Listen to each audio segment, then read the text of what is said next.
Marina Cortés. Ella presenta sitcom. Ella es miembro de LATE y psicoanalista en la Ciudad de México. Hola, ¿qué tal? Gracias, Paola. Buenas tardes a todos. Y bueno, me parece importante reparar en las diferencias entre un asesino serial y un sujeto que comete un solo asesinato. El asesino serial encuentra un goce. Hay algo en la repetición del acto que apunta a una pulsión que marcó al sujeto fuertemente y se encuentra alojado en una representación. Por ello, tiene que realizar una serie de rituales. Existe algo que se quiere recuperar una y otra vez cometiendo el acto. Se juega una relación imaginaria especular en la representación, en el objeto simbolizado, en el goce. Mientras que en el caso del criminal que comete un solo pasaje al acto de quitarle la vida a una víctima, hay una serie de atenuantes que desencadenan la situación específica. Una palabra, una frase que para el sujeto sea significante. Se presenta como un mandato incontrolable que irrumpe en el sujeto, que evidencia una ruptura subjetiva, porque para Lacan el pasaje al acto es un callejón sin salida subjetivo. El individuo no será el mismo después de un pasaje al acto. Freud plantea que el criminal buscará hacerse castigar y con ello hacerse responsable. Es algo necesario para el yo. Para él, algunos crímenes son la representación de un suicidio. Entonces, ¿qué se quiere matar de sí mismo? ¿Qué es lo insoportable? ¿Cuál es la representación que hace el asesino del cuerpo del otro? Para algunos psicoanalistas, el acto criminal se encuentra en lo que llaman una psicosis cortada. Es así como el propio acto resuelve la fractura del sujeto. Pero me parece importante atender que en los últimos años es muy frecuente que los individuos cometan un crimen, lo que me lleva a preguntar, ¿qué ocurre en la estructura social para que el sujeto se conduzca de esa manera? ¿Qué resquicios hay en la ley que permiten que esto ocurra? La subjetividad en la época está marcada por el significante de la violencia.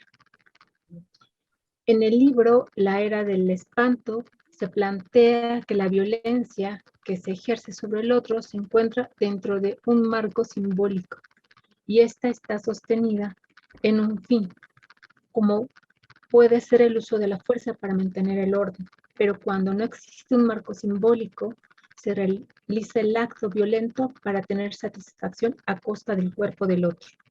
En Tótem y Tabú, Freud expone las prohibiciones presentes en los grupos. Estas implican una renuncia y restricciones para la vida del sujeto.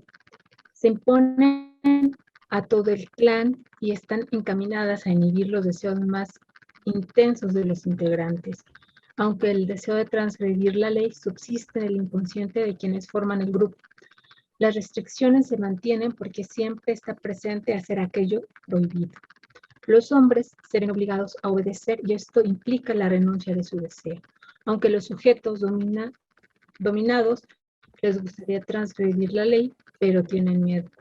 Este miedo puede disiparse cuando se encuentran en una masa. El momento histórico que vivía Freud le llevó a exponer que los individuos que han introyectado más las leyes motivarán el contagio, que se manifestará como una fuerza para disuadir la transgresión de la ley, lo que ocasiona la renuncia y desplaza los deseos. Pero un siglo después debemos preguntarnos si esto sigue operando del mismo modo. Hay algo que se ha modificado en este recorrido. ¿Qué ocurre para que la ley no opere de la manera adecuada? ¿Estamos hablando de un desdibujamiento de la ley? Estamos presenciando una fractura cuando damos cuenta que los individuos no tienen las prohibiciones tan presentes, cuando aquellos que deben hacerlas cumplir hacen un guiño a la transgresión, cuando ya no se restringen las pulsiones tan enérgicamente, cuando se es cómplice del desdibujamiento y la transgresión es lo que impera, porque ese gran otro que sostiene y castiga permite todo. ¿Qué cambios en lo social ocurren? ¿Cómo impactan en el sujeto? ¿Estamos dimensionando sus efectos? Ya nos decía Freud que el neurótico es un criminal inconsciente. Para esto quisiera ahora comentarles un poco de la película sitcom que me parece muy interesante en muchos aspectos y espero tener la oportunidad de comentarla en una tertulia próximamente más a detalle. Esta película es una comedia negra que me parece hace una buena analogía de lo que acabo de exponer, porque como decimos, la ficción supera la realidad. En la primera escena se ve entrar a un hombre a una casa. Cierra la puerta y se escuchan voces que cantan feliz cumpleaños. Al parecer es una fiesta sorpresa para el padre. Se escuchan gritos, súplicas y disparos.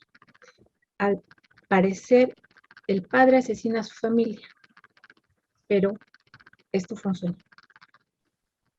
La película gira en torno a una familia francesa donde cada integrante de la familia tiene el rol que le corresponde. El padre trabaja, la madre se dedica al hogar y los hijos estudian. El padre lleva una rata, el animal que aterroriza a la madre. La rata es llevada a la recámara del hijo, quien a mitad de la cena dirá a su familia que es gay. La madre se altera, todos argumentan a favor de la preferencia sexual del hijo y la mucama le pide a su esposo que que hable con el hijo. Se lo pide a su esposo, no al padre. Y bueno, este lo hace. Y a partir de ese momento inician una relación sexual. La hija saca la rata, tiene contacto con esta y sonámbula se arroja por la ventana y queda inválida. La madre empieza. Tiempo después, ella también tiene contacto con esta rata y después seduce al hijo. No hay reglas en esta casa. La hija establecerá una relación sádica con su novio. El hijo dejará la universidad y empezará a organizar orgías en su cuarto. La madre prefiere no estar en la casa. El padre es el único que se comporta igual, como si no pasara nada. La madre tiene sexo con su hijo para quitarle el homosexual. La hija le pregunta si sabe lo que pasa entre él, entre su hermano y su madre. Él dice que lo sabe, pero al parecer no le importa. Entonces ella trata de seducirlo. Él la ignora, parece que si él se apega a la ley, entonces todo está bien. La madre y los hijos irán a una especie de terapia y le dicen al padre que el problema es la rata, que se haga cargo. Él mete la rata al microondas y se la come. Al día siguiente por la mañana regresa. La madre sube a su recámara y es atacada por la rata gigante. La hija apuñala a la rata. Todos excepto el padre revelan sus deseos y conductas incestuosas. El padre es el que sigue cumpliendo la ley, pero no cuida ni se preocupa porque se cumpla.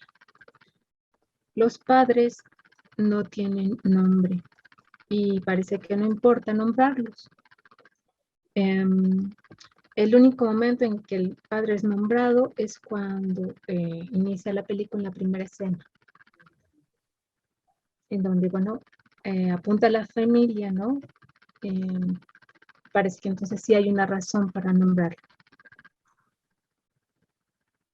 Pero, bueno, él muere a mano de su familia. Ellos se cobran una deuda que tenían con el padre. Pero para que los sujetos actúen de cierta manera deben operar condiciones sociales que lo permitan. Los sujetos en masa y cobijados por los sentimientos y deseos van más allá de lo que se permitiría individualmente, pero juntos cometen actos que transgreden. La película me parece solo interesante, como les decía, como una analogía, ¿no? Como un poco de caer en lo ridículo, pero a veces nos damos cuenta que es interesante esta realidad a veces contrastada con lo que vivimos. El sujeto, entonces, no puede estar en este desbordamiento del yo, en este goce que lo lleva a la destrucción. Primero buscará hacerse castigar, después buscará castigar a ese que ya no representa la ley. Si el representante de la ley no la hace cumplir, deberá asumir las consecuencias. Y bueno, con esto me gustaría cerrar para decir que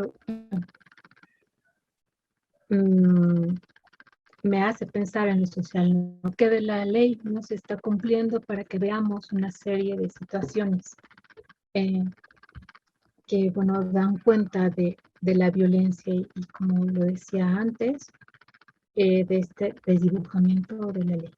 Muchas gracias. Gracias, Vanina, por presentarnos la película sitcom en relación al psicoanálisis y la ley.